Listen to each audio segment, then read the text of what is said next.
Thank you, Claire, and welcome everybody to today's presentation. Welcome back to some of you. I've already seen that in the waiting room. I saw a couple of familiar names, so welcome back to those people. And if you're new to this presentation, then you are also welcome. So, of course, we're going to crack on because, as you know, the time flies by, and I want to get as much information across to you as possible. So we're going to not skip the first slides. They're very important slides, but I am going to sort of go through them as quickly as possible because I know some of you already are aware of them. And if you're not, then we'll catch you at running speed. Okay, so my name is Sue Page. Welcome to this presentation, delivering Pearson Edexcel International A-Level English Language Paper 4 effectively. And as you can see there, this is the last paper of the qualification, paper 4. Okay, a little bit about me, not too much, because I'm sure you've heard this all before.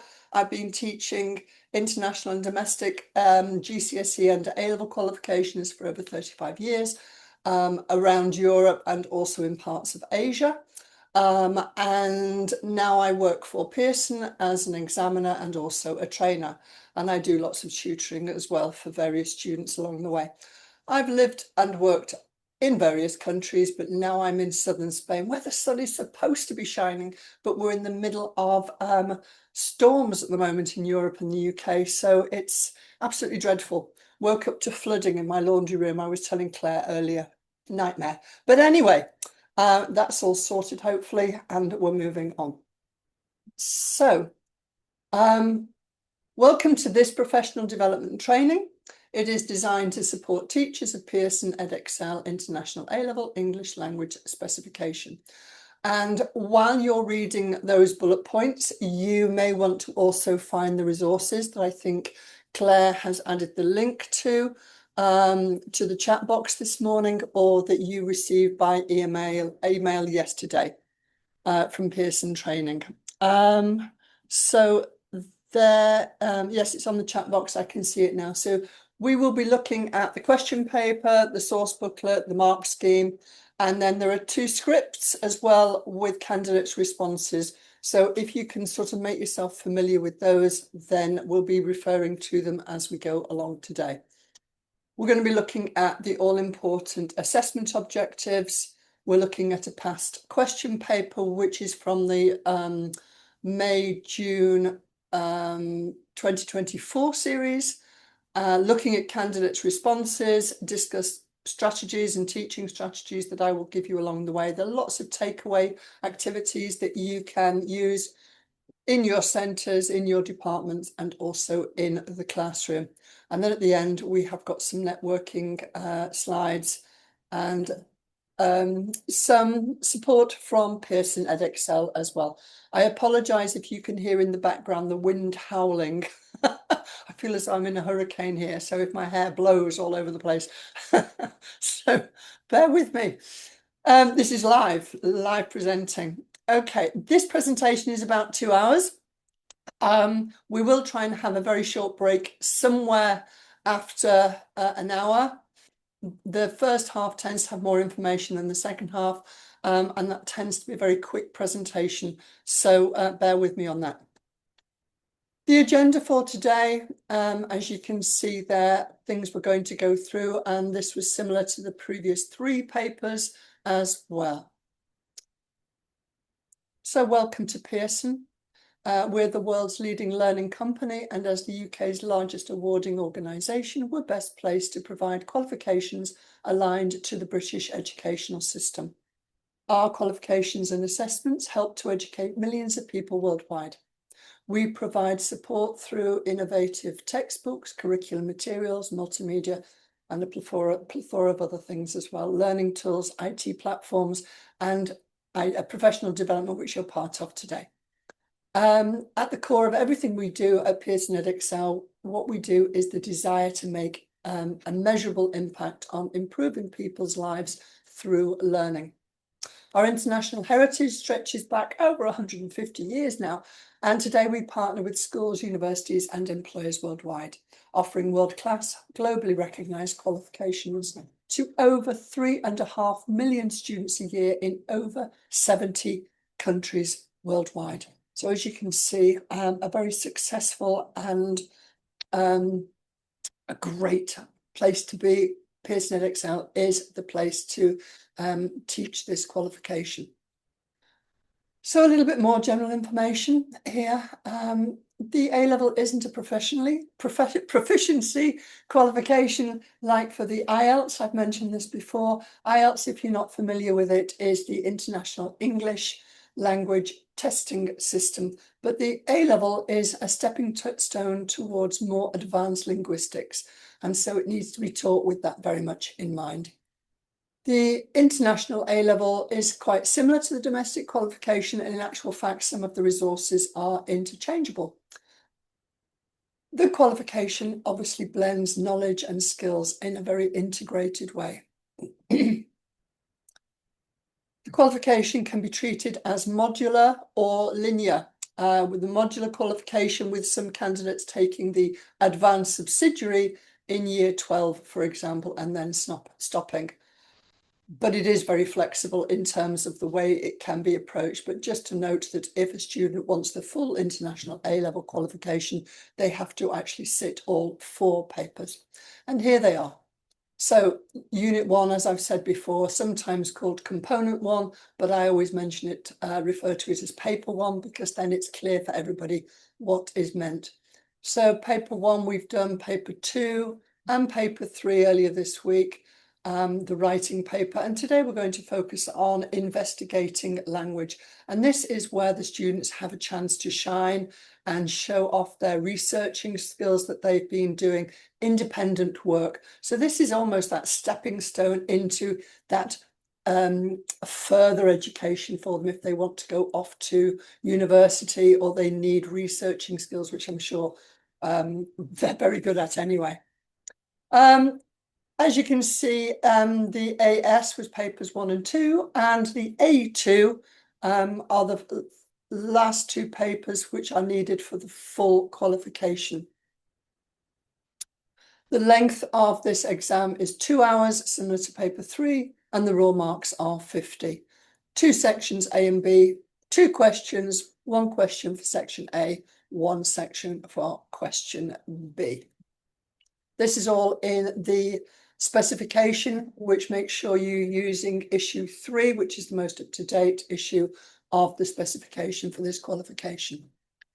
On the screen now you have the assessment objectives, which are invaluable. They're so essential for you to know them inside out and for the students to know them inside out, because these are where the examiner is looking in the responses, the students' responses, they're looking to see where the student has hit these assessment objectives, and this is where they gain the marks. So if the students know what they've got to focus on and where they've got to hit those points, then that's where they bag the marks that are available to them.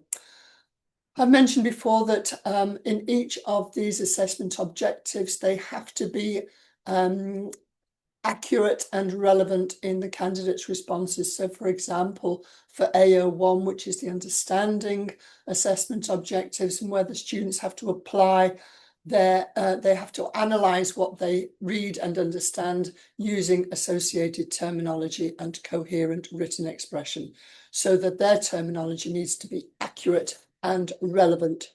Hello, Hina, you're back on track. Right from the beginning, you were a little bit, you couldn't access it on Monday, could you? So welcome back at the right time this time, Hina. Great to see you, well, to hear you or to read you. Okay, so assessment objectives there, you can see AO2 is critical understanding of concepts and issues.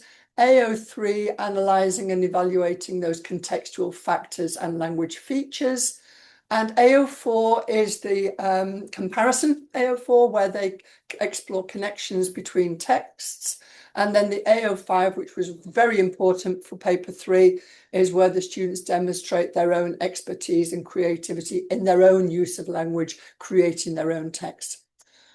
Okay, so Assessment objectives, then, just focusing a little bit, these are really important across all exam boards, whether it's Pearson, Edexcel or AQA, whichever board it is, to make sure that the it's an off-qual requirement that consistency is achieved in the qualification no matter which exam board is used.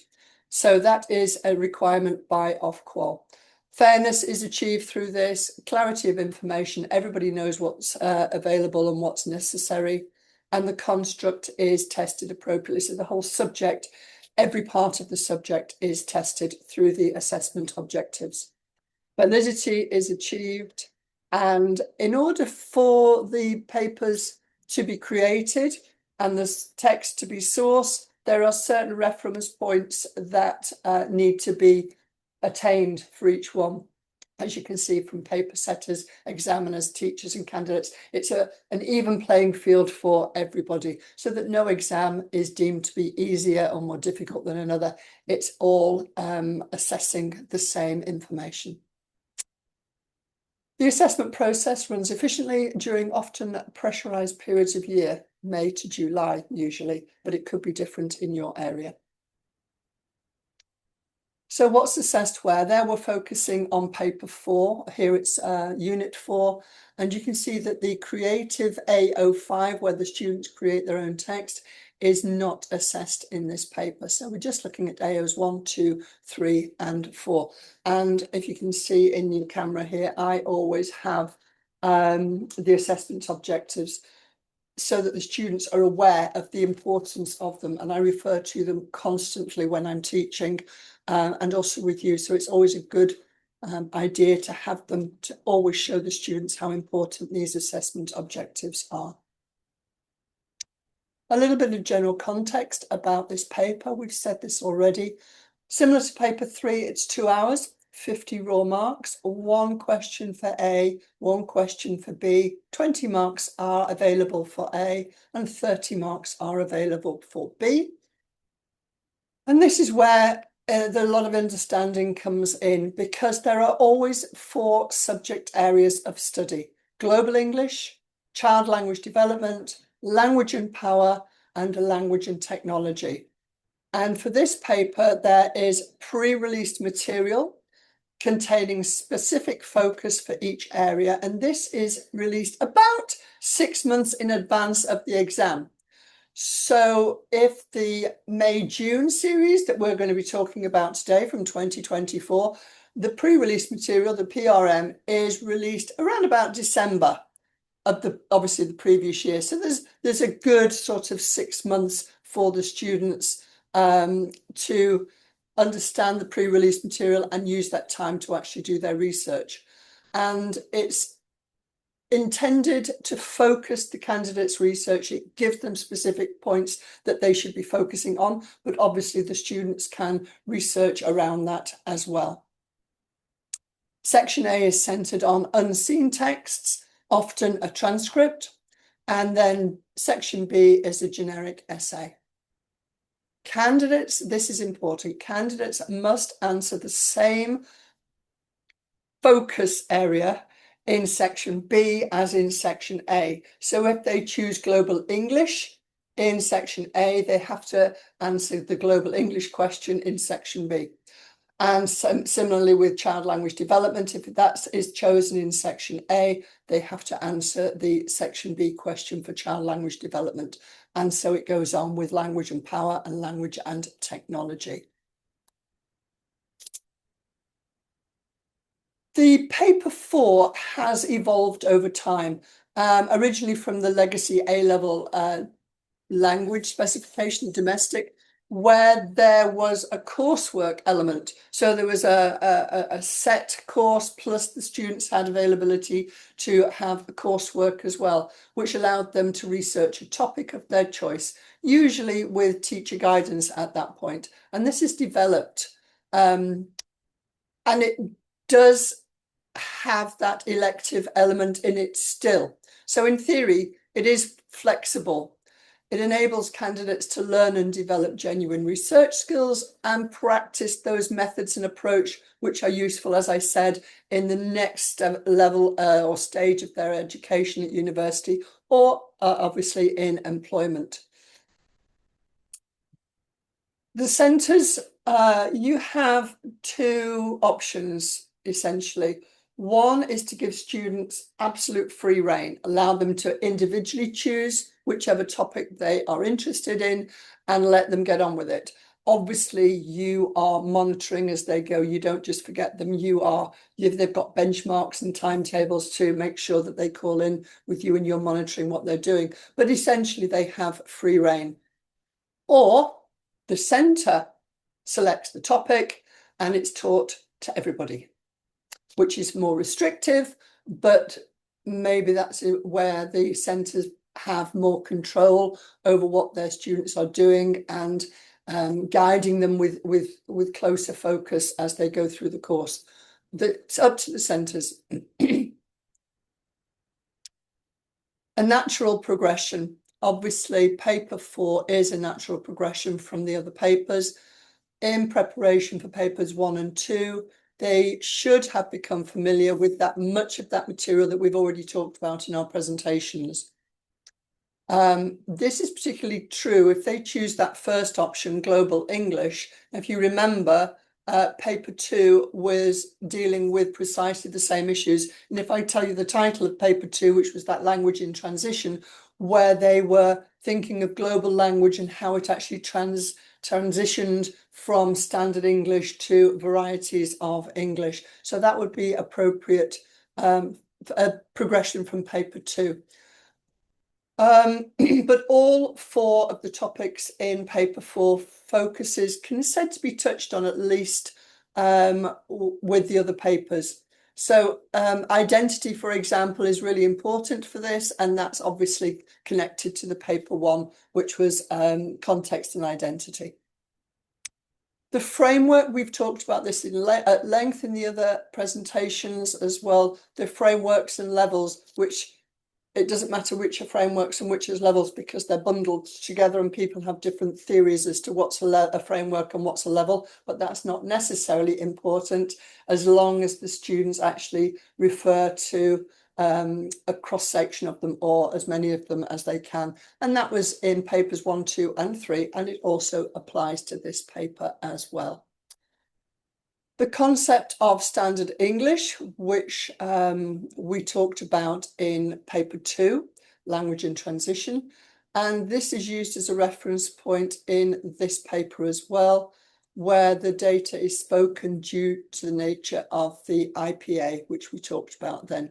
So this is in this paper. So you can see how everything now culminates in the final paper. And similarly, especially in the global English and child language development, candidates must avoid adopting a deficit model in their discussion. That deficit model being that the standard variety of English, if it's not used, if it's deviated from this, it's represented as a deficit, or it's bad, or it's wrong. It's not, it's just non-standard English. And as I said back in paper 2, students sometimes trip up when they're writing, but if it's a repeated mistake in their writing, then it's not going to allow them to get to those higher bands. And obviously a need for accuracy in expression and organisation. Plan, plan, plan, plan, plan. So let's move on to section A. We need to move on rapidly here, and we're looking at all of them. So we're going to focus on one of them today, but I just want to let you become familiar with each of them. So each of the topic has a subtopic. So for example, in section A, Global English, they answer one question. There's only one for Global English. You must answer the same, section A, section B. If you choose Global English, it has to be the same topic. Write your answer in the space provided. This is the rubric that doesn't change, by the way. This is in every exam. So either this is for the topic of Global English, which is the subtopic for Summer Series 2024 was the subtopic Gula. And question 1, Read the data on page 4 of the source booklet. So that is text A. To what extent is text A representative of Gullah? Okay, and there are 20 marks. So that's the rubric that would be for global English. Obviously, the subtopic would change depending what was under discussion in that particular year. Okay, so that would be question 1. Question 2 would be language development. Section A again, and it's the same rubric. And then question 2, the topic is always child language development, but the subtopic for summer 2024 was the role of the caregiver. And that in the rubric is the only thing that would change, because it says then read the data provided in pages 5 and 6. That is text B. So text B1 and B2, and then 20 marks again. So you can see how this is repeated, and it's the subtopic that changes. Nothing else really does. Okay, so question 3 is topic 3, language and power, section A. It's the same rubric again. And then question 3 here, the subtopic in 2024 was debates. And then question 3 in section A is then text C1 and C2. And the final topic each year is language and technology. So in section A, this will be question 4. So there's the rubric, and then language and technology. The subtopic in 2024 was the language of computers. Obviously, that would change each year, but it always has the same topic. It's the subtopic that would change. And this is question 4 in section A, and this is texts D1, D2, and D3. So there are 3 texts in this series for the students to refer to in the source booklet. And again, 20 marks. So you can see there, and if you do refer to the question paper, on page 2 of the question paper from your pack, you can see all of those there on one page. Okay, so I've pointed out the differences. It's only the actual subtopic that changes for each of the main topics each year. And then in the source booklet, there will be texts for each of those topics. Don't mix them up. And then the student, obviously in section B, chooses the same topic and answers the corresponding question in section B. So obviously we have, and I always have to close my eyes to think of this one. So in section A, we've got question 1. In section B, it would be question 5, and then 2 and 6, 3 and 7, 4 and 8. Okay, so those are the corresponding questions. It all becomes clear. Okay, so let's move on again. We're going to focus mainly on child language, or CLD as I'll refer it to. We might have some time to look at other topics, but these are all takeaways for your centres and departments. The overall approach is very, very similar, and the comments apply to everything. So just because we're focusing on this part, and we'll do a couple of activities, hopefully, it is relevant to all the other topics as well. As I said previously, it could be modular. So year 13 candidates could be eligible for the early entry, and they then take their exam in January. I'll talk a little bit about this. The only reason I'm mentioning it here is because I want to then clarify the approach that I'm going to take in the presentation. So if the early entry year candidates have their exam in January, they will have to have had their pre-released material in the preceding May. That's 6 months earlier.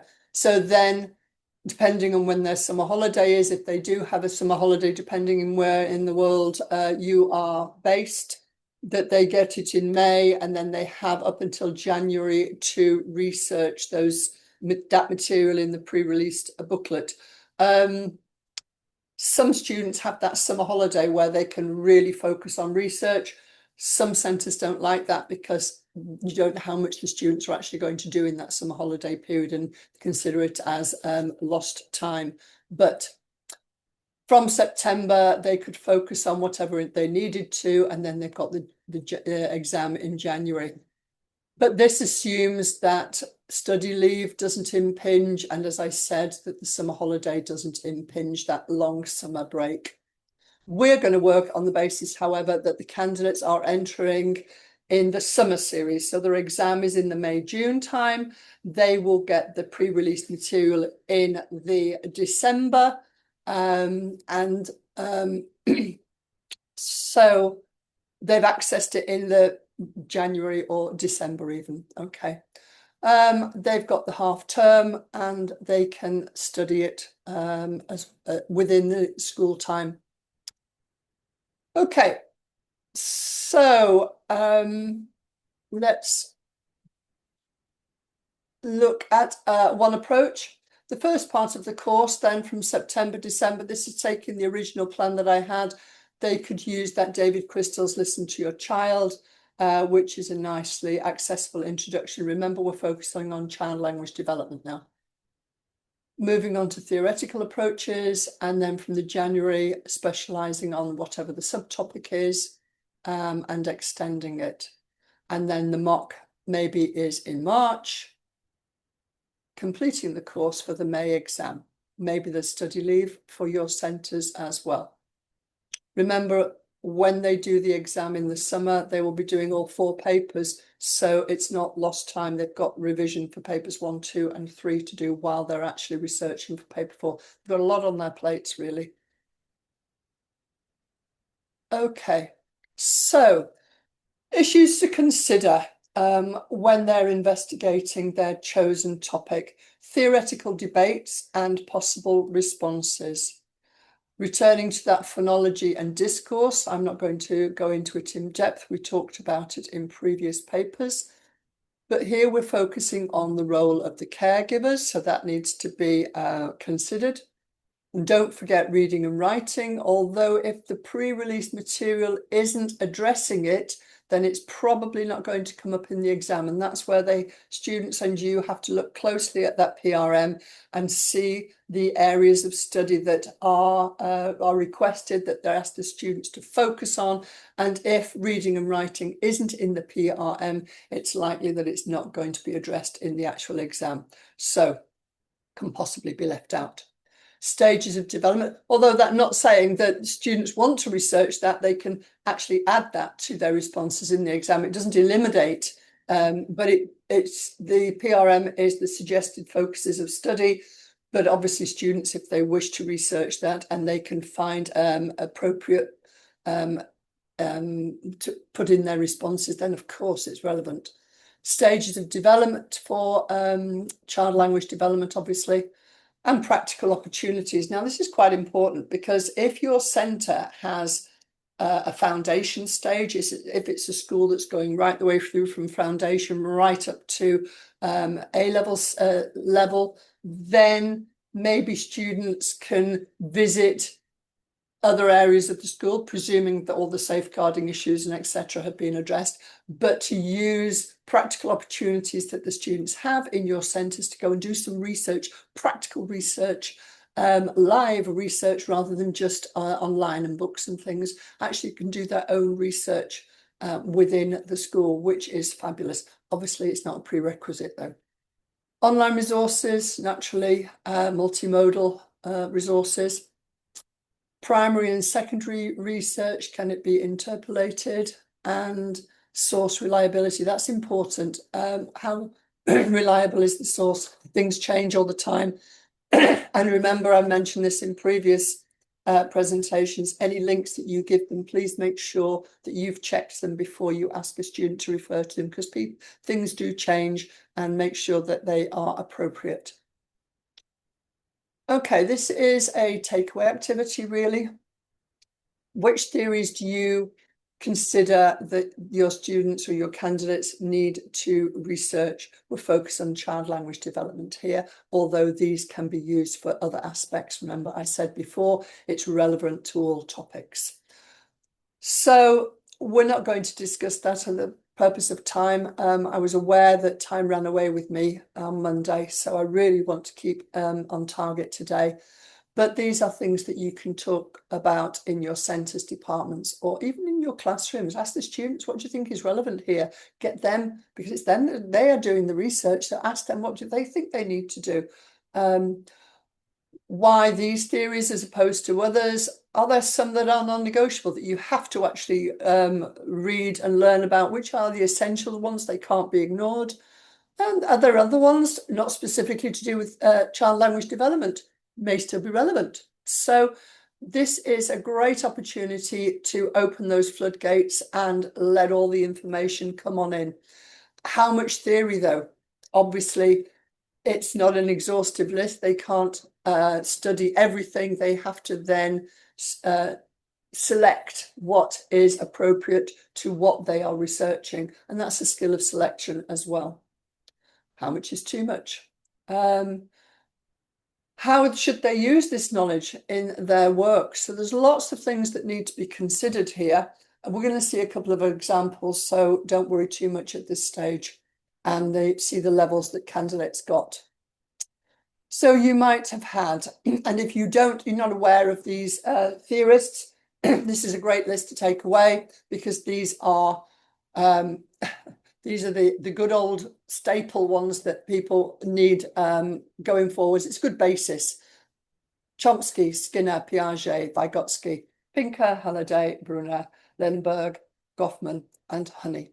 Aitchison also. And although these are mainly associated with oracy and interaction, the ones on the previous slide, then maybe we should also look at these. Kroll, which was the really theory of writing development. Maybe it's relevant depending on the prerequisite material, like I said earlier. The Theory of Mind by Frith and so on. Clay, Rosenblatt, Larberg, Samuels, Orton, Lee, Flower, and Pryor. There's one more, I think. Yeah, Hadley Brown. So, but that's, you know, that's not an exhaustive list. It can go and go. And also, things are changing all the time. So maybe a student will come up to you and say, hey, did you know about this one? Have you heard about that one? And maybe you haven't, because things are being researched all the time and there are new theories out there. So open mind. So how much of this complex information can they be expected to assimilate, evaluate, and internalize? If we make the determination, how are we best able to help them in the process, which obviously we want to do? How can we assist them to understand the need for selectivity, which is what I said a moment ago, and for the relevance? They can't just bundle it all together and then pepper it into their responses. It has to be relevant. How will we continue to help them if their knowledge begins to exceed our own? Hopefully it does. We are not the be all and end all. Every day is a school day. I say that every day. I learn every day. So if their knowledge exceeds our own, fabulous, bring it on. I want to know more too. So that should be a joyous occasion, not a conflict. How much should we actively be teaching and how much should we leave them? Well, that depends on you and your cohort. You know them best. Some students are quite capable of carrying on their own and they just call in with, this is what I've done, and you've got benchmarks and dates for them to produce material for you. Others, you might need to have a tighter rein on them because they need that support a little bit more. You will know best. And how do we check their research? Well, how should they record their findings? I'm sure you'll find that they're better at recording things and storing their information better than we are, or better than me anyway. So your course planning in your departments and your reviews, and as I say, you know your students, you know your cohort, and that's essential. And at this level, your groups, maybe you're not too big, so you've got more of connection time with your students that you're really involved in their journey. One teaching approach places the responsibility firmly in the hands of the candidate. And I actually like this approach because I think students like it too. They want to be able to spread their wings and show what they can do. And nowadays, students are great at researching, most of them. But there are some guidelines on the Getting Started. I've got a copy of it here. The Getting Started guide, pages 31 to 35 is paper 4. Great ideas in that. And then at the end of Getting Started, pages 36 to 39, it outlines lots of different resources as well. So as well as those two, gosh, I don't know if you can hear that wind howling outside. I apologize if it's interrupting the audio. But the resources, there are those 2 slides of theories or theorists, and there's extra at the back of that booklet as well. Okay, this is appropriate because it's predicated on research, which is the all-important aspect of this paper. Candidates are encouraged to collect their own primary data where practicable and safe. Going down in the school to maybe the foundation stage, perfect. Take the form of obviously things like transcripts and speech. They can swap their material, critique it with each other, all sorts of teaching strategies here. They can give presentations, write articles, create blogs, sharing their information. The end of the day, when they sit their examination, it will be their knowledge that is put down in their response. But as a classroom activity, to share all this is really important for them. If your centre is familiar with the EPQ, that extended project qualification, maybe it's worth considering here for all sorts of reasons, because they are doing extensive research. And if they take this genuinely independent approach, they probably should, as I said previously, to have built-in tasks from you to be completed, checkpoints, maybe weekly or every 10 days or something, depending on the cohort. I think it works really well. This paper is a great paper. It gives them a chance to really get their teeth into the content. So looking at the pre-recorded material, stipulated for the child language development, the role of the care, pre-released, I think it was pre-recorded, no, it didn't sound right, pre-released material for child language development, the role of the caregiver, the subtopic there. It directed candidates to think about typical communication strategies, language and discourse features for children and caregivers during a variety of interactions at different ages. We'll be looking at that shortly. The social, cultural, educational impact of this interaction, relevant theories, and what other areas of development. So the bullet points are there for the pre-release material for the focus for the candidate. But as I said earlier, students can actually widen. They don't have to just stick to those bullet points that are provided for them. They could use other things as well. For example, for child language development, for the role of the caregiver, apart from those 3 bullet points, they may have things like spoken language discourse, pragmatics, the exaggeration of paralinguistic gesture by caregivers and its purpose of these exaggeration of gestures, exaggeration of the suprasegmental variation by caregivers and its purpose, the importance of routines, the importance of play, Piaget and play, relevant gender theories, role of correction, should we, shouldn't we, how much, over and under extension, and obviously this is by no means an exhaustive summary, but there are lots of things that candidates can explore and research apart from the bullet points provided. Okay, so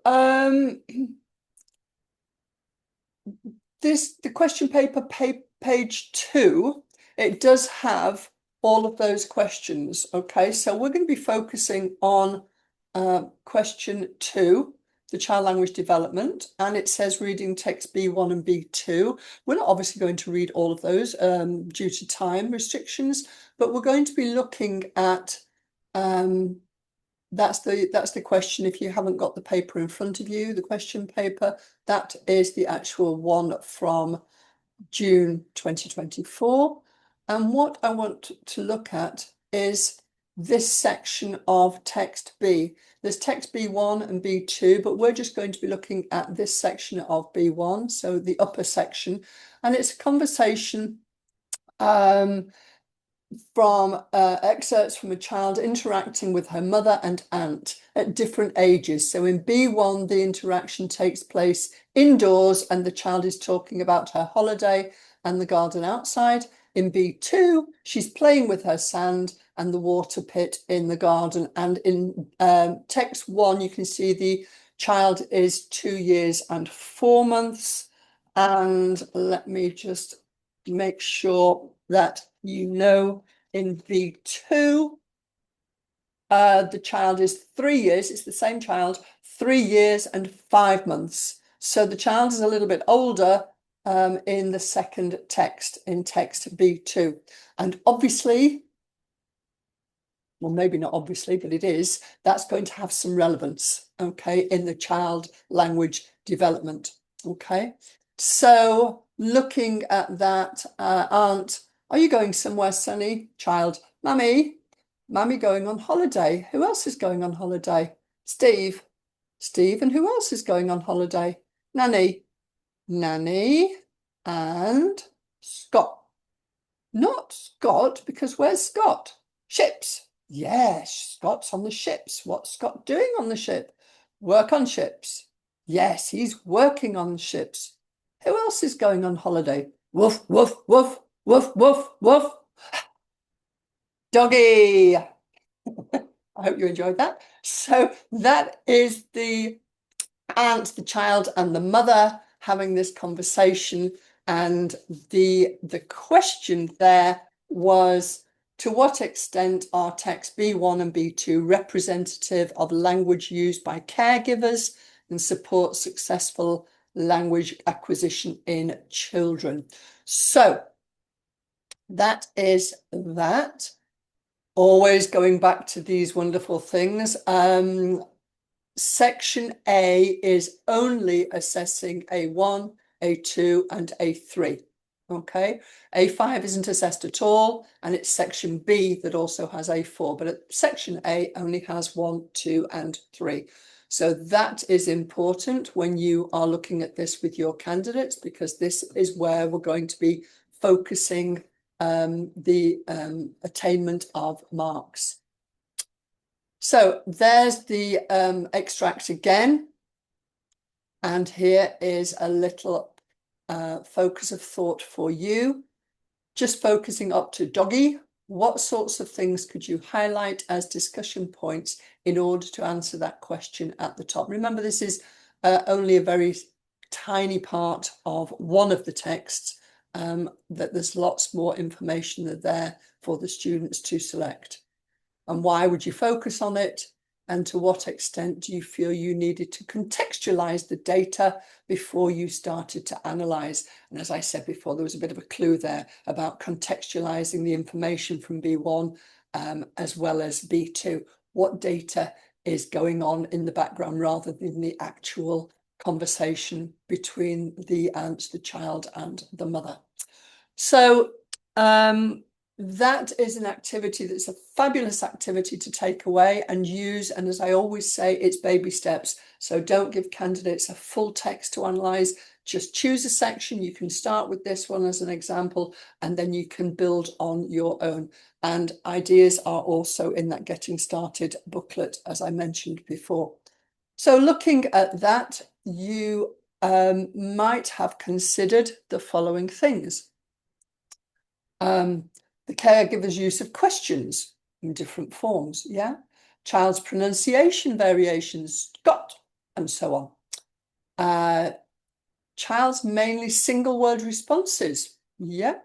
With the exception of work the ships, which is effectively subject without the subject, verb and object, but that is definitely worth a mention.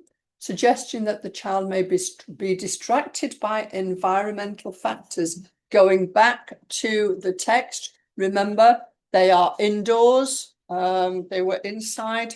What did it say? Hang on, let me go back to it. They are placed indoors. The child is talking about her holiday and the garden outside. Easily distracted by other things going on in the environment. Possible variation in caregivers' intonation on sunny. This would be conjectural, but that's okay. You don't know how they would pronounce it, but that's fine. Possible reference to some theoretical positions. Interactionism, for example. Yeah. So those are some points that can be picked up just from that short excerpt. We might focus on, because those AOs, which we had a couple of slides ago, they are tied caregivers' use of the question, which is AO1. This is understanding, remember. The child's pronunciation variations, analysing and understanding. AO1 again, remember it's AOs 1, 2, and 3. Single word responses, which is analysing and understanding. AO3 there, which is analyse and evaluate how contextual factors and language features are associated with the construction of meaning. So that could be used for AO3. Another AO1. Yeah, okay. So what extent would you feel you needed to contextualize this data? Well, the mark scheme states that in order to achieve that level 4, which is that golden target, possibly level 5 isn't accessible for all candidates, but you know that goal for level 4 and then if possible further as well, they need to examine relevant links to contextual factors. So in short, yes, they do, at least somewhat. They need to contextualize the data. For example, then B1, B2 are for different ages. One is taking place indoors and the other one is outdoors in the sand and water pit in the garden. So those factors may have quite a lot of weighting. Yeah, the different ages there for B1 and B2. So those, yes, they should refer to those as well. Not just the content of what is spoken, but contextually as well. So on that basis, some of these points may be relevant then. Theoretical points, a typical development path as outlined in that David Crystal's, which was previously mentioned, slide 23, if you're going back to it. Typical development. Interactions between children and female caregivers, possibly. That could be looked at with theories. The role of play, that's well understood, obvious nowadays. The significance of the environment, as we said before, and the theoretical positions, overt and covert correction. So all sorts of things there could be linked to that just short excerpt. Hope you're all right out there in the ether. Give me a thumbs up or a smiley face that I know you're still there and you've not wandered off into the land of dreamland. Okay, so a marking activity. This is what I want you to do. Is you've got to wake up now and script 1 in your pack. Let me have a look. I've written some of it down as well to help you. So let's move on in the slide a little bit. This is a complete section A question. It's handwritten. It's actually very long. It's 7 pages long. It starts with text B1 and B2 illustrate the role of the caregivers, which are played by the child's aunt and mother in helping Sunny acquire language successfully. So that's how it starts. It's handwritten, but it's kind of printed. So some of it is maybe easier to read than some other handwritten versions, but it's very long. And so I'm not going to ask you to close read it.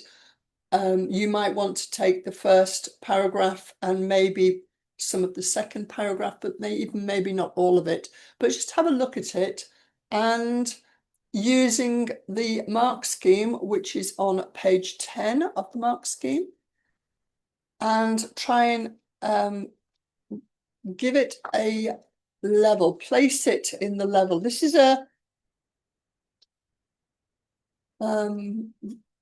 you obviously haven't got the whole of the text, so don't worry about it. This is more of a gut reaction, a feeling that you might have as to where you think this response is placed. So page 10 in the mark scheme, remember we are only looking at AOs 1, 2 and 3 and the bullet points there. Is it descriptive? Is there general understanding, clear, relevant application, or is it discriminating, controlled, or critical and evaluative? Those are the key points for each of the levels. I always say that the level 1 is very limited, basic and limited. Level 2 has some understanding, some clarity. Level 3, it's pretty clear and relevant. Level 4 then becomes more controlled. So instead of just explaining what it is, they are exploring what it is. That's level 4. So rather than in level 3, they're just explaining something. In level 4, they explore what it is and it's more controlled. And then level 5 becomes a critical evaluation, a deep sea diving, if you know what I'm talking about here. So where would you put it in? Are they dipping their toe in? Are they paddling? Are they swimming? Are they snorkeling? Or are they deep sea diving? I'll mention those later if you're new to my presentations and new to me. You'll know what I mean if you do. Okay, so if you have any idea which level that might go into, I'm not going to ponder too long on it because I want to make sure we do put everything into this presentation today and not leave anything out. But that's a lovely activity that you can take away. It's handwritten. And remember, please, we are not penalising. And I say this all the time. We are trying to credit. We're looking for marks that we can give to the student, we can credit the student with rather than penalising them. So we're giving the marks for what they have done rather than penalising them for what they haven't done. And as teachers, that's what we tend to do sometimes. We go, oh, they've not done that. Oh, they've missed that out. And I remember talking about that with them and they've not included it. And we penalise rather than say, no, they've got that and they've got that. So take a step back and think about what you're doing when you are marking something as well. Okay, I'll have a sip of my tea and then I will come back to whatever level you think. Nobody's talking to me on the chat group today. Is it not working? Have you no internet? Can you not hear me?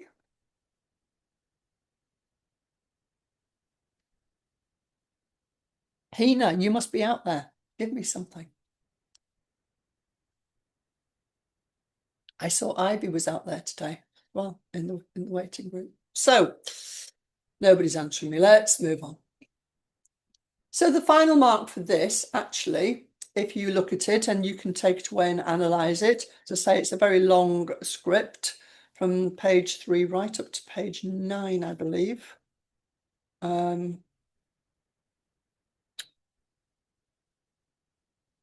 It was awarded a level 4. It was actually given 16 out of 20, so a very top of that level 4. And the only thing that was holding it back was the fact that it wasn't critical in its evaluation. It wasn't deep sea diving, but it was doing a jolly good snorkel. So yeah, so it was given a level 4. AOs 1, 2 and 3 were assessed, remember. All right, so the kinds of issues will similarly apply for the other topics as well. Global English, remember, was the first one. Language and Power, the third one. Language and Technology. It's a similar activities, similar things going on. There will be bullet points in the pre-release material that the students can focus on, but obviously they can expand their research onto other things as well. And then the same kind of activities can be done with them.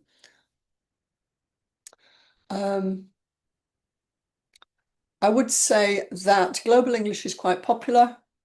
Child language development is often focused on because that's if it's prescribed by the centres and they choose question 2 or the topic of child language development is often used because that's what teachers are most comfortable, because that's what they've learnt. Obviously, child language development is intrinsic to what we do.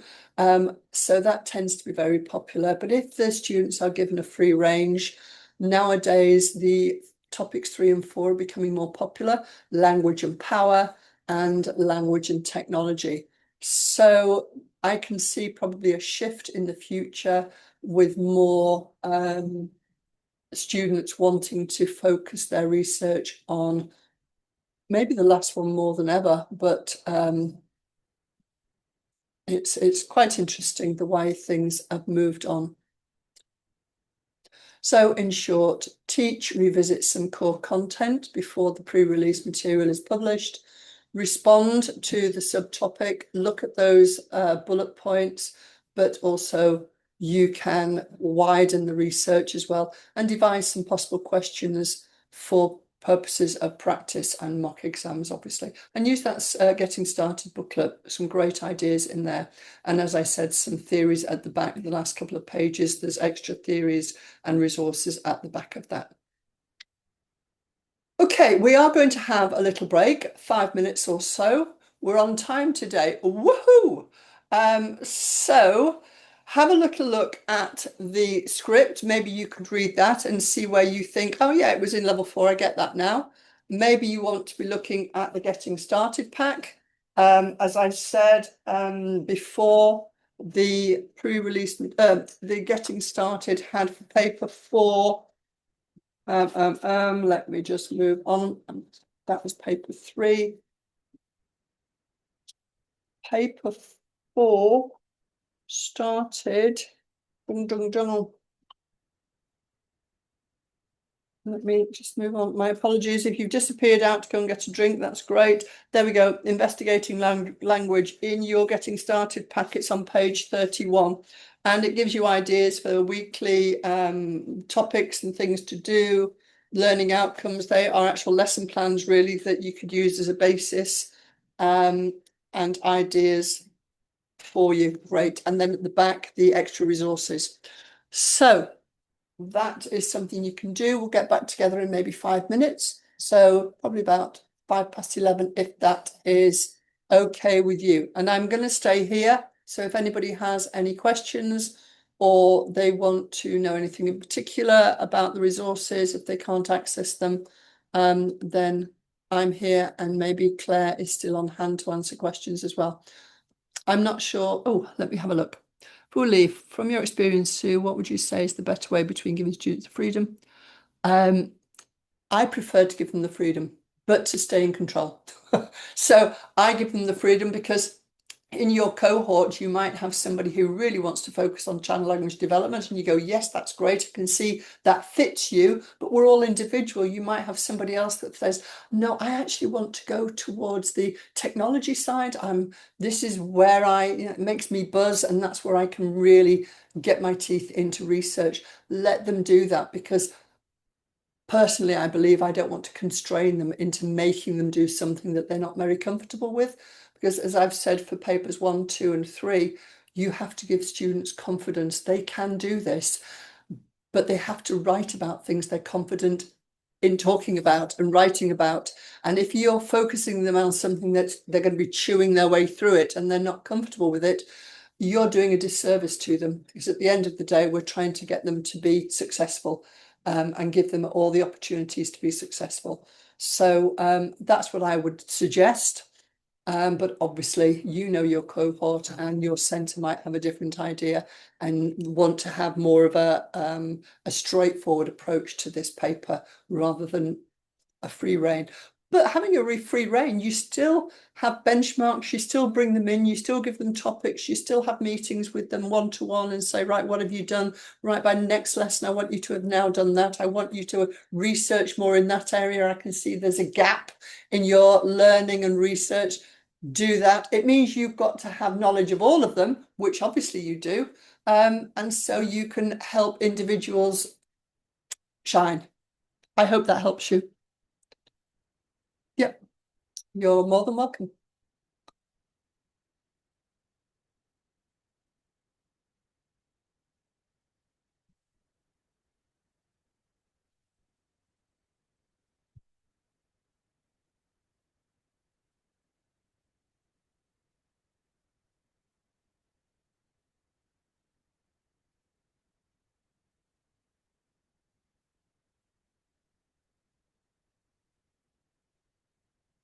Be interesting to know how many of you actually already teaching this qualification, but maybe some of you are new to it.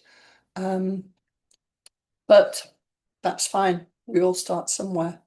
And as long as you've got support, which Pearson Edexcel gives you all the support that you need, and you just have to ask, go online, have a look. There's some slides at the end where I will give you some help with where to go to source some support.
Couple of minutes, we'll get back together again, about 5 past the hour.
Okay.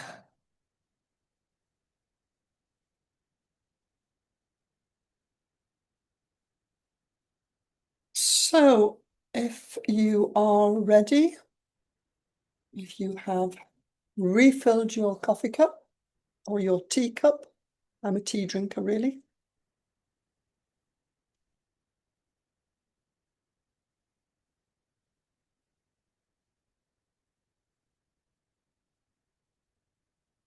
Okay, so after that little well-being break, I hope you are all being well. We're going to move on to section B now. And this final section of this qualification, the students, as I said previously, they have to choose the corresponding question in section B that they chose for the topic in section A. So if you remember that, I've got them written down so I don't get it wrong for you. I don't want to misspeak and get it wrong. And I've gone and put my piece of paper, which was all ready a minute ago, And I've gone and put it somewhere else now. It's what you get for trying to be organised. Question paper. Let me get my question paper. Maybe when you're just coming back together again. Okay. So, yeah. All right. I turned the page over. So, section A, remember you have global English, you have language and power, you have got language and technology, and the one we've been focusing on, child language development. So for question 1 and question 5 is global English. Question 2 and question 6, child language development. Question 3 and question 7, language and power. Question 4 and question 8, language and technology. So we are going to be looking at question 6, which is the corresponding question for section B, for language, child language development. Okay, so we are looking for question 6, and in the exam, it doesn't happen very often, to be honest, anymore, but when students are looking for the corresponding question, they turn to section B and then they quite fancy one of the other questions.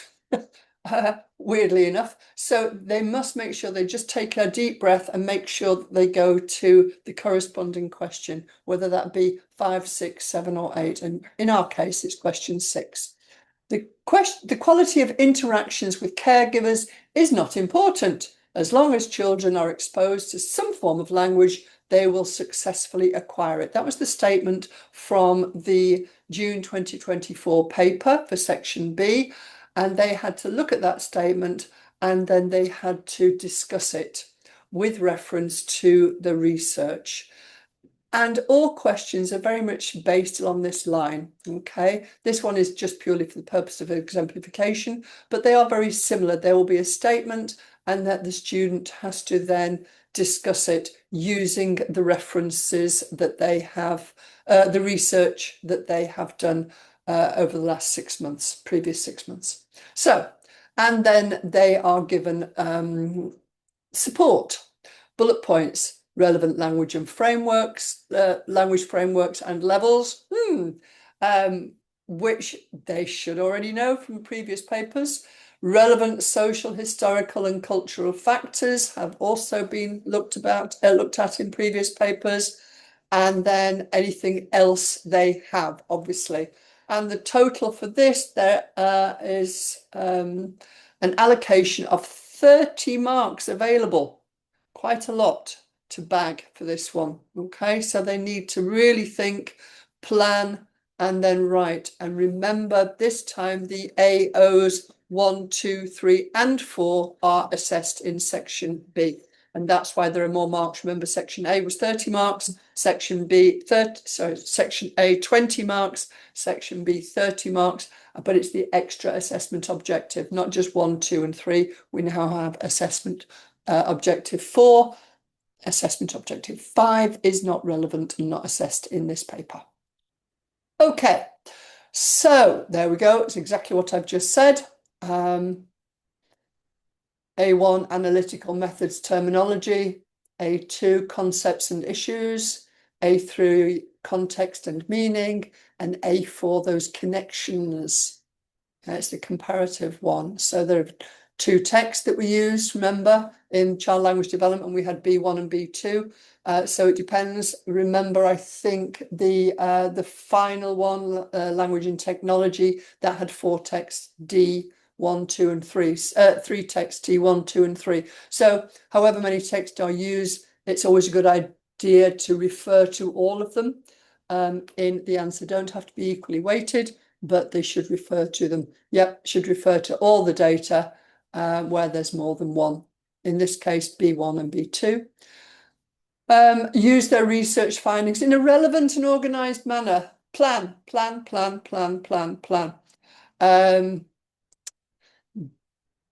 Do not really overlap information already given for section A. You can't get marks for repeating the same information. Okay, so if at all, do sparingly, but avoid. do not repeat information. So, yeah, candidates are encouraged during their research to create a discussion or debate. Yeah, so for section B, they should be doing this. They should be tailoring research to the question and form an argument which responds to the statement. So where the statement, they can agree, they can disagree, but they should have a debate going on, okay? Toing and froing with theories and theorists and ideas and text information that they're using to actually form a bit of a discussion going on. Responses should aim to cover a number of different levels. Remember those from the previous papers, discourse, phonology, lexis and grammar. Remember paper 2 specifically. When thinking about A, we discussed some of the theories, and the examiner's report notes that this iteration of the paper saw responses which focused on, because it was relevant in section B as well, prominent cases of children who had limited exposure to language. So Jeannie, Victor and Eviron and Bard and Sachs, and the study of Jim. Students like that particular study. Skinner's behaviorism, Chomsky's theories of universal grammar, Burko's WUG test, that came up quite a lot in this paper. Obviously, there are other theories available. Lenberg's critical period hypothesis, Brunner's Lass theory, and Vygotsky's interactionist theory, to name but a few. Remember, these slides are available to you. They are in your delegates pack, and you can go back to them. You can look at them in more detail, use them with your students as well as in your departments. As I always say, it's not a secret service. Use everything that is there quite openly and transparently. There's no stipulation that the bullet points are either covered in order or covered in equal depth. However, it is a good idea to use them because they're there for a purpose to support and direct students' responses. Identifying the key concepts, discussing them in detail, and then exploring. Remember, that's level 4. Explain is level 3, explore is level 4. So to explore those links and to explore them between the texts is maybe more preferable to dealing with each text separately. So instead of going through text B1 in the case of child language development and then B2, because there will be overlap, there's a risk of repeating information. So maybe it is better to explore links between the text, which is that AO4 anyway, you're doing that comparison rather than dealing with them each individually. So that is advice there. Because of the overlap, try not to use overlap, reduce as much overlap as possible. In the case of CLD, the age of the children may be important links as well, for example. So creating an argument. Besides covering that theory in the research, they're also asked to present that argument. So that statement will offer some scope for debate. They have to sit and think about it. And part of their preparation, they should think actively about the discursive possibilities raised by the subtopic presented in that PRM. So teachers to offer discussion points. Good idea. Initially comes from you, but then let them explore, let them create their own discussion points as well when you are preparing for this exam. This could be generated by adapting section B questions, past papers, past papers, past papers, past papers, past papers. Okay, past papers. When they've developed a body of knowledge, candidates could be encouraged to participate in an actual debate. Great. Great practice. They love it, and it actually gets them thinking on the spot. And actually, this is good revision purpose as well, when they're clearly referencing theories, concepts, and issues. So it's a great activity to do when they do have that basis of knowledge to put it into practice and throw those ideas around, but they have to be specific. Great revision. Okay, we talked about the idea of primary research here. So this is a way that candidates could become individual and sort of distinguish themselves in this particular paper. The research, I said, could be recordings, transcripts, testing hypotheses, sampling, verb counts in 3-year-old speech, going down into the foundation stage. Or if it's not within the centre itself, maybe they can do external research. Obviously, there have to be safeguarding issues here, but it can be worked out. If candidates don't have ready access there are other possibilities. The Communication Trust has some useful resources, and YouTube is available as well. So there are, they're not disadvantaged if they can't do that. And they also work out how research works as well, the good parts and the its pitfalls, its challenges. Oh, it didn't work. Yeah, how many times do you have to do things? And it has to be relevant information, obviously. So, quite a lot of theory is quite old nowadays. And as I said previously, open up your arms to new theories. Let the students go out there and bring in some new ideas. It's a very dynamic language. Let everything come to you. Up-to-date content can be found. Let them go and find it. But also here are some ideas, e-magazines, Dan Clayton, and of course, Google Scholar. It's a good go-to. Okay, and there are also books, the old-fashioned books. However, they can be expensive. Yeah, but you can get ebooks. But maybe your department has in a dusty corner somewhere some books. But nowadays, yeah, all valuable. But there are some new theories out there. The most sensible point really is that pre-released material that has been provided to them about 6 months previously, use that as their starting blocks and then let them move out from there. And that getting started pack as well is a good way forward. Theories, still staying on theories, they are actually really important in this paper, as you can see, and here are some more. We've got the Halliday's 7 functions of language. These might have been used in other papers, and they can also be used in this paper as well. Gendered language. We've got identity, which is very much paper 1, context and identity. And we have in transition, we've got assimilation and convergence. So some of the theories that might have been studied in the other papers are still relevant in this paper. And these are obviously just ideas. Okay, so let's have a look at preparing. There's an awful lot of information out there and they have to choose. They're going to look at a broad spectrum and then they're going to then hone it in and focus and prepare diligently and carefully.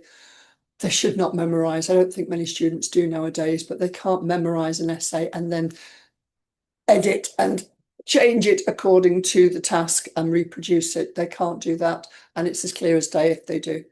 They should be advised how to make use of reference. Just by saying a theorist says or a theorist states, it's not ideal. So make sure that they aim for the correct spelling of the theorist's name. Obviously, Vygotsky is a good one, but make sure they can spell it. Ideally, knowing the publication date or around the date, the nearest thing to it. It isn't totally necessary, but obviously it becomes more specific if they do. The name of the essay, book, article, lecture, blah, blah, blah. Could be useful, not essential, but obviously if in reference to it, if they have specific theories and they know them well, then being able to state them would be beneficial. They do not need to have memorized the names of the publishers of the books that they've got their information from or the theories were published. Counter-arguments and alternative interpretations are almost always worth including. One person says this, however, this was said by so-and-so. So actually that creates the argument, remember? So they should have counter arguments available. A lot to be done, a lot to be learnt. This qualification is exactly that, it's advanced level. AI, I've talked about this before. Should we use it in our teaching, in teaching generally, in life? Is there? We can't not invent it anymore. De-invent it. Is that real? And activity, maybe what you do. You use AI, yes. Do you use it yourself? How do you use it? What are the risks and the benefits of it? These need to be taken into account by your centres and by your departments. And also it's a good conversation topic to have, or a debate topic to have with your students, because AI is there, but it's not completely accurate. Still is not accurate. So, you know, ideas can be taken and used as if it's fact, and sometimes it isn't. So it needs to be used very cautiously. What's going to happen in the future with AI? It is moving at an extremely fast rate at the moment. So it is there, and we should enjoy the benefits of it, but be very aware of the risks attached to it. So maybe immensely useful. Yeah. Discretion, discrimination. Absolutely. Debate topics. Great. Alternative interpretations. So use it to help rather than to take it as a factual answer to something. It's an addition to research. It's not the be all and end all. So it can be beneficial, but be very careful. It's been known to make mistakes. It makes very credible sounding things up, including critical references. But is it true? So it is a useful teaching aid, and it's a very useful learning aid as well. As I say, just be careful. It's worth investigating. I'm sure you have all used AI, but be aware of its pitfalls. So the same as section A, section B has crucial factors, relevance, accuracy, the appropriate meta language, specific meaningful quotations from the text, accurate, please. And evaluation is taken into level 4, remember. Level 3 being clear and explaining. Sorry, level 3 being clear and explaining, level 4 being more evaluative, rather than explaining, they're exploring. And they can do this in the form of a developmental journey. Typicality. Interesting. Organisation and expression here. Not expressly assessed in the mark scheme, but they are significant, because if a student's response can't be followed, it's not organised, it's not expressed well, it's going to be harder to judge it. So obviously, not specifically assessed, but crucial. Discourse, I've mentioned this in all 4 papers now. I mentioned it last time in paper 3. Not just papers 1 and 2, as it said there, it was mentioned in paper 3 as well, although it was more towards their students' own writing in paper 3. But discourse applies as well in this paper. You need to look at it in the mark scheme. Discourse is mentioned on page 4 of the mark scheme for further explanation of that. But I'm sure you've if you were present in the other presentations, I've talked about it at length now. Yeah, here they are: field, function, mode, audience.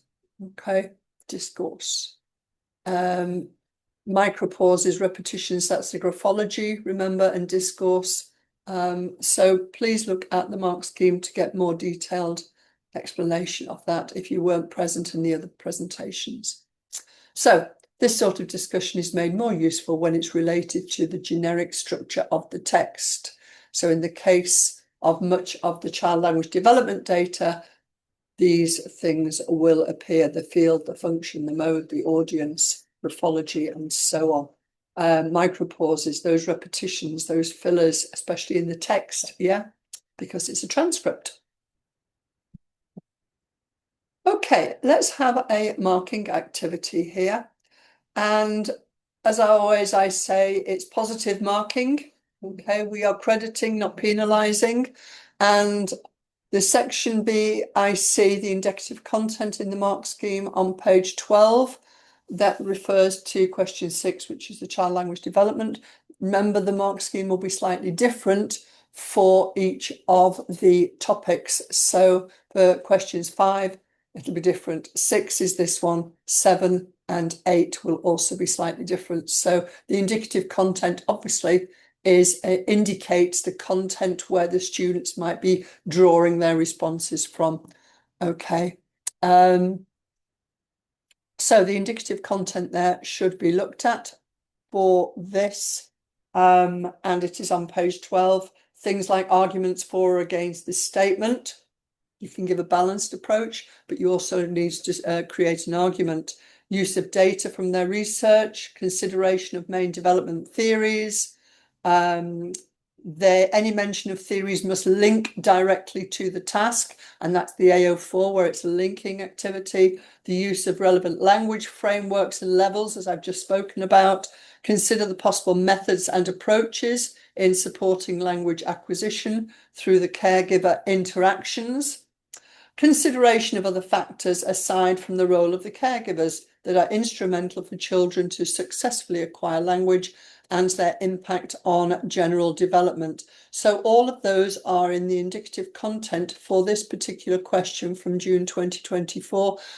Please use the mark scheme, not just the mark scheme itself, but the indicative content when you are in the classroom scenario with your students. So the assessment objective grid is on page 15 in the mark scheme. So obviously the next couple of indicative contents are relevant to the other topics. But if you move to 15, there is the mark grid for section B, and it's AO1, 2, 3, and 4. Okay, so if that there is what you're going to be referring to, and then also script 2. And this time script 2 is 3 pages long.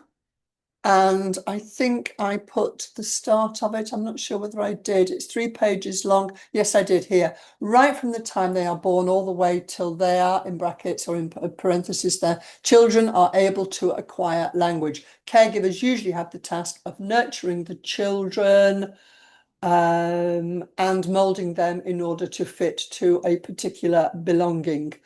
Full stop. So that's the first sentence. So if you can find that, whether we do it now, it's coming up to 1/2 the hour, but whether if you just look at that, maybe that first paragraph from this question 6, 3 pages long, as I say, script 2 in your delegates pack, and have a look. This is the answer to that statement. And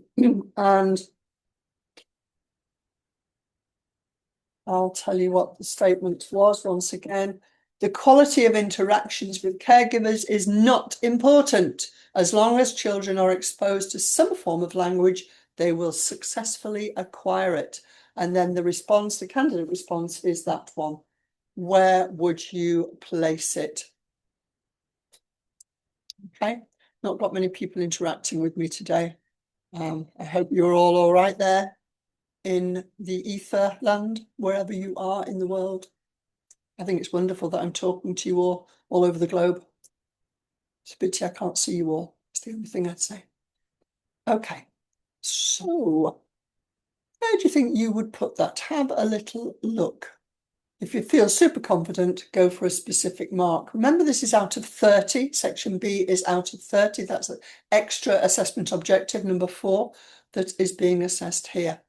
So right from the time they are born all the way till they are children are able to acquire language, caregivers usually have the task of nurturing the children and moulding them in order to fit to a particular belonging. While some may argue that the quality of interactions with caregivers is not as important, and that as long as children are exposed to some form of language, they will naturally acquire it. Some seem to be for the idea that the quality of the conversation is what helps a child acquire language. Below is a text that supports both arguments presented to us. So that paragraph is purely an introduction to their response. Okay. And if you do skim over the response, you some features are looked at in more depth. However, I don't know where you think it would be, but let's have a look. Okay. For this particular response, it managed to get through the clear explaining level. So it got through level 3. It did manage to get into that level 4 where it is discriminating, controlled in its application.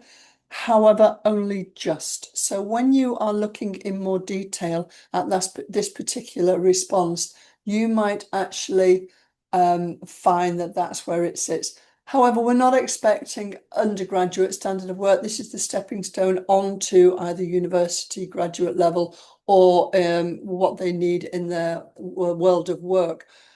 However, we do still stipulate that things have to either be clear, which is level 3, or discriminating, which is level 4.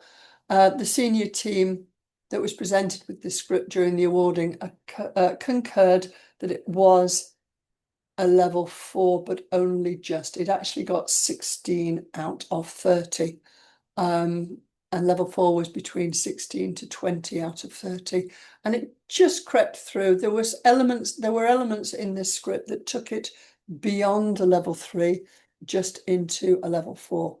And so you can have a look at that in more detail and see where you can find that was appropriate. But if you do go through it, quite a long introduction, which in some way it's hard because as you're reading it, you're thinking, come on, get going, you're wasting time. I know what you're going to write about. You could have said this far more succinctly.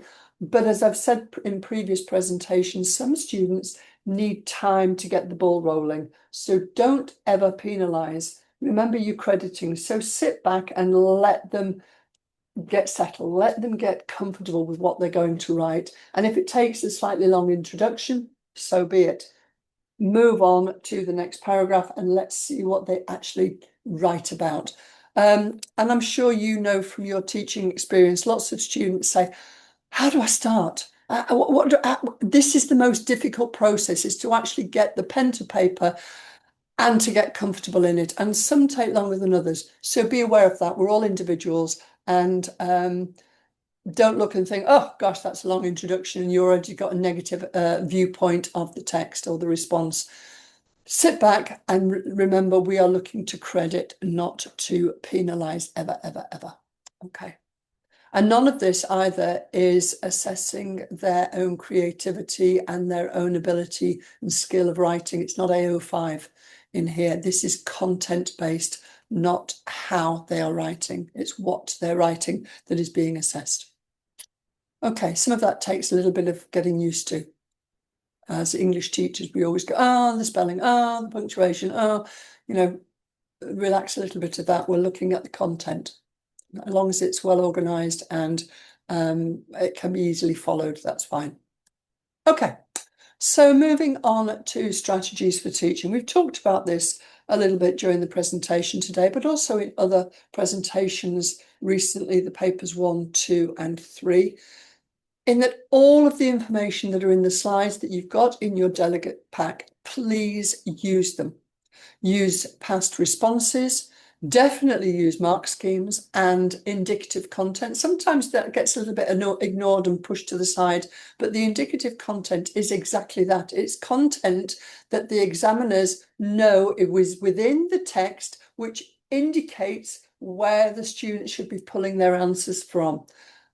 So if you make students aware of the IC and also the mark scheme itself and the bullet points in between each of the levels, which I'll go into shortly, you're on a good starter. Past papers, but don't just give a past paper and say, do section A. Piecemeal, baby steps. Talk about the assessment objectives that are focused on in each of the particular tasks, and then chop it up, yeah, and get students to do one together in a class with you, put things up on the screen and guide them through how to get through the answer, and then chop up a paper and give different students, and then they can bring all of that together. So, it's not dry lessons. You're actually giving them activities to do after you've shown them the direction to go. Going into my analogy of where I put the levels, like I said, and I'm sure you know these if you've been in my presentations or face-to-face events before. You might have your own analogies. Please do. This is not written in stone anywhere. This is just me. Level 1 is where they're visitors to the text. They find things, they can identify them, but often on a very simple level. So they're on the beach and they're just dipping their toe in the water. They might find something on the sand. Oh, what's that? And then put it down again because they don't know. And then they tip the toe in the water and they think, should I? Oh, no, I don't, I'm not sure about that. So it's very limited and approach to the text that they are reading and referring to and analysing. Level 2, I say they're moving between visitors and reviewers now. It's basic though. They're moving forwards. They can find things that seem unconnected. They might comment on them, but it's very general. So I say here they're paddling. They've got their toes in the water. They maybe got up to their knees, but they're not going any further than that. They might say in an example, bro is an example of Lexis, which should be brother in standard English. Yeah, but it's not really saying anything. It's not really explaining it any further, and it's certainly not going any deeper than that, than just the paddling level. Level 3, this is where things become clear. They are secure reviewers. They can explain things.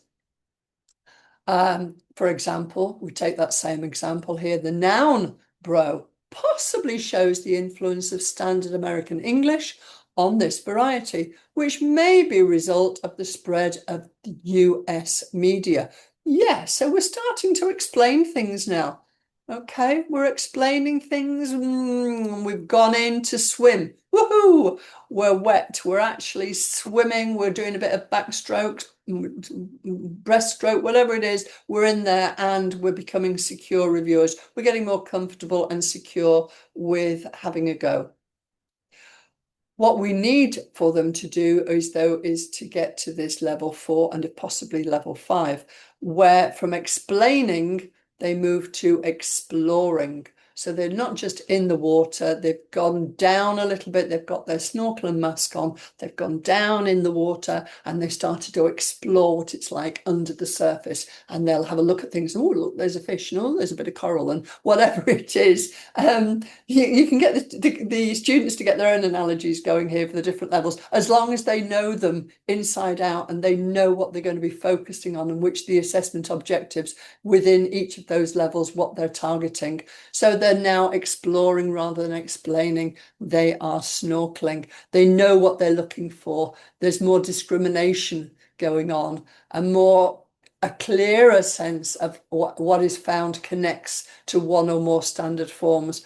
Their expedition is becoming more and more rewarding. They're looking more closely and they're commenting more than just on lexis and phonology. So they're actually starting to explore a little bit more. It's great to see students doing that. And what we want to push them to do is to get to this level of evaluation. Maybe they attempt it, they've got to become confident. And that's where I say, get them being confident in what they're doing, make them feel happy, give them the confidence to know what they're talking about, and they will start to evaluate. Different sides of the argument. What if this could suggest this could suggest that? So here we are, we're under the water, we're snorkeling. But in order to get to that critical level 5, then this exploration has to go further. They have to deep sea dive. They have to explore even further, and they have to have secure methodology. They have to have an evaluative approach, which is a strong, they're not just trying to evaluate, but they're actually strong in their evaluative approaches to concepts and issues. And here, the journey has been entirely worthwhile. And that's the analogy that I use. And with my students, I always say, you're swimming, you need to be snorkeling, go further, take it further, expand it, take it further, analyze it. You're not just explaining, I want you to explore it. And from exploration, I want you to evaluate. So those are the levels that you have to be clear with. Okay, so to a little bit that I talked about at the beginning, the possible delivery approaches, we have the linear route and the modular route. But other combinations exist from those that are there, so your centre has to contact Pearson Edexcel and see what we can do to help you get the route that suits you best of all. Okay, so we have talked an awful lot over the last 4 papers, and maybe with the assessment objectives and also with today's research with those 4 topics. And although I focused on child language development today, an awful lot of what I said about that can be used for the other 3 topics as well, the global English. Then there's the language and technology as well. And let me get the other one for you. Drops goes from my mind every single time. Here we go. Global English. Then we have language and power. Of course, I shouldn't forget that. Language and power and language and technology. So what I said today, they are can be used. And the theories you will find when the students look at the pre-release material, those bullet points of where the students should actually focus their work, and then they can expand from there. And depending on the way that your centre works, whether you tunnel vision them and you get them working in one particular direction, or whether you let them be independent, that's completely up to you. And both ways have their own credit. And also it just depends on your cohort. Okay, anything you want to write in the chat group, you can. And I'll move on to some of the support. So while you're thinking of questions, maybe that you could write in the chat group, or maybe that you want to send off to Pearson, to the support partner, Stephen Gillespie, and I'll mention him in a moment as well. But here we go with some support that we can give you on your journey teaching this subject. We support you at every step of the way, every stage. You'll find a number of resources on our website. You just go to it, and there are lots of areas that you can browse through and have a look at and focus on. Teaching and learning materials that we have here, that's the specification. Remember, it's issue 3. I've got mine printed out that I carry around with me all the time. That I refer to. Past papers obviously are essential to our teaching, but not just as blocks. Actually cut them up, use them in different ways, baby step them, different sections, which is great. Teaching and learning materials as well, and past training content that you might find interesting. So we also have things for forms and administration. So if you need help with administration, with this course, there's help with documents there for you.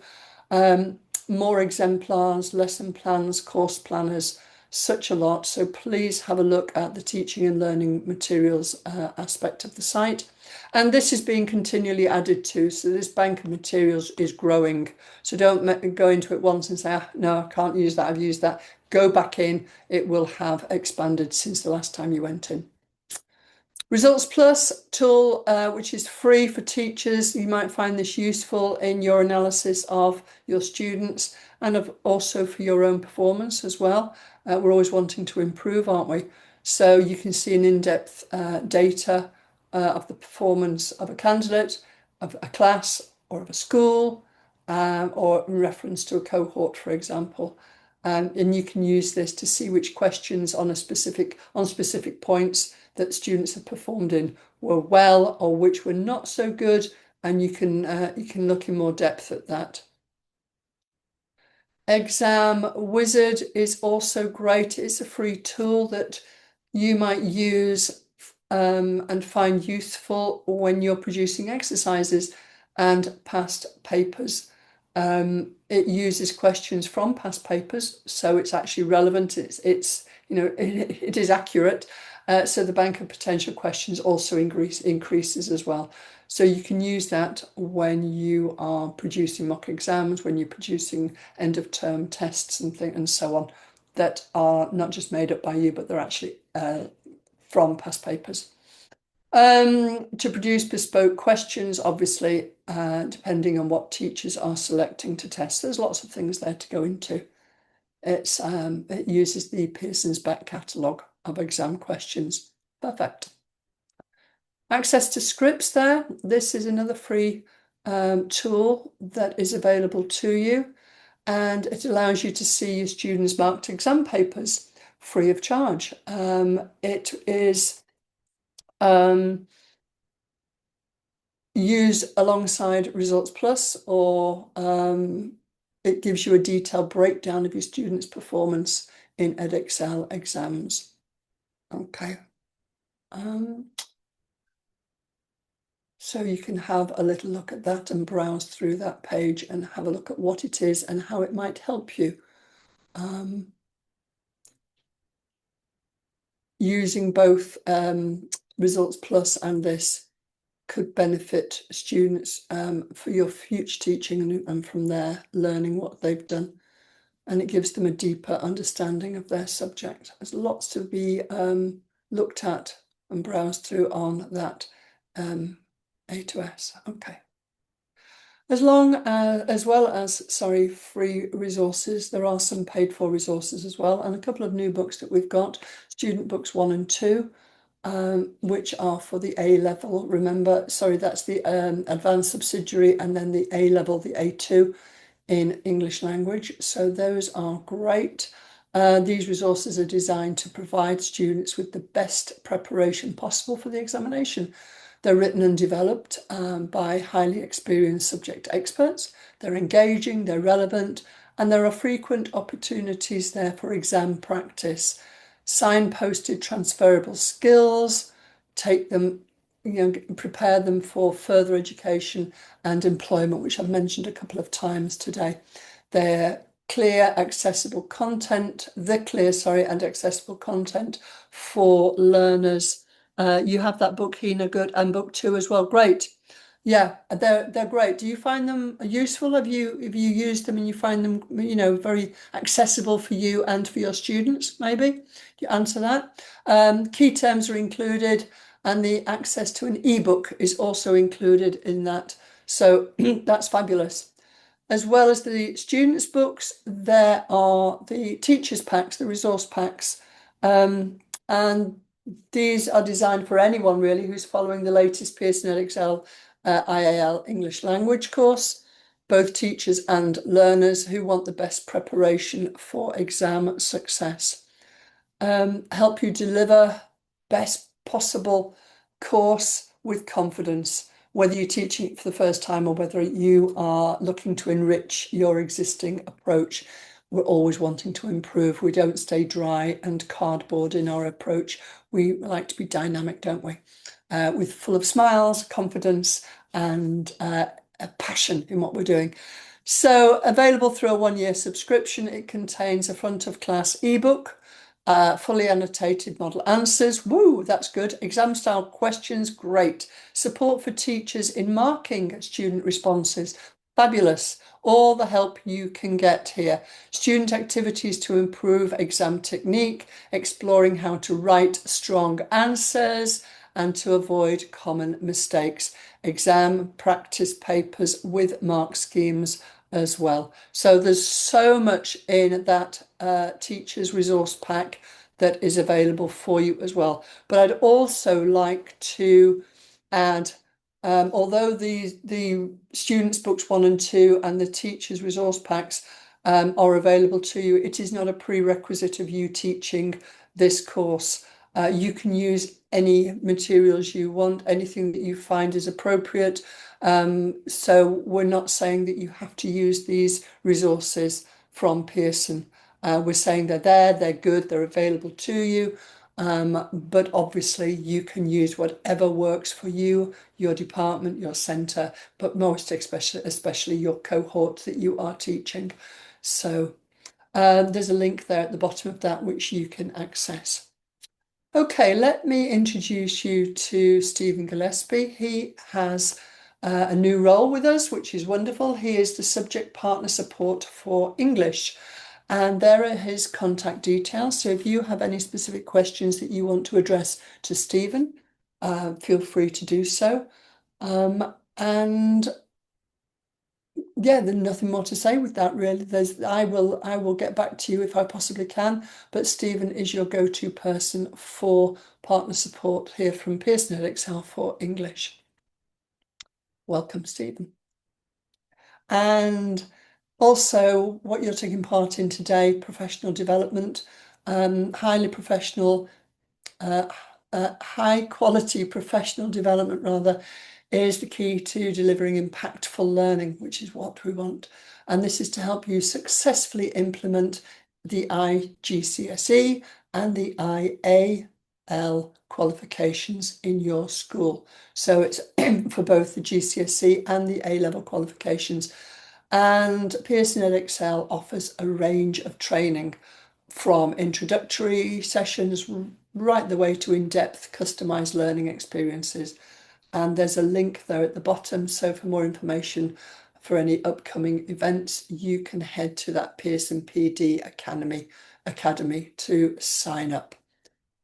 If you want some newsletters to keep yourself informed, there's the QR code to link onto to join our community here at Pearson Edexcel and to stay ahead of the curve. Yeah, well, it's quite a difficult thing to do. There's so much going on, but in order to do that, let us help you. Keep connected and we will have a newsletter for your area of interest that will be delivered straight to your inbox there. And you can be the first to hear about upcoming products, services, training, free trial offers, those wonderful webinars and so much more. So there's lots of things for you that you can look at, browse through, that is support from Pearson Edexcel. As I say, we are there to help you, help your students. If you have any questions, or Hina, you have any, did you answer? Did you have did you use those 2 books? Have you used them successfully? Have you got the teacher's pack? If you have, maybe write in the chat box of your experience with it. And anybody else there in delegate land that you have any questions, then I will be here until the top of the hour for you. But I'm using book 1, says Hina. Okay, yeah, well, great. And are you finding it useful, Hina? Are you actually using the resources and your students are finding them useful in their acceptance of them, working through them?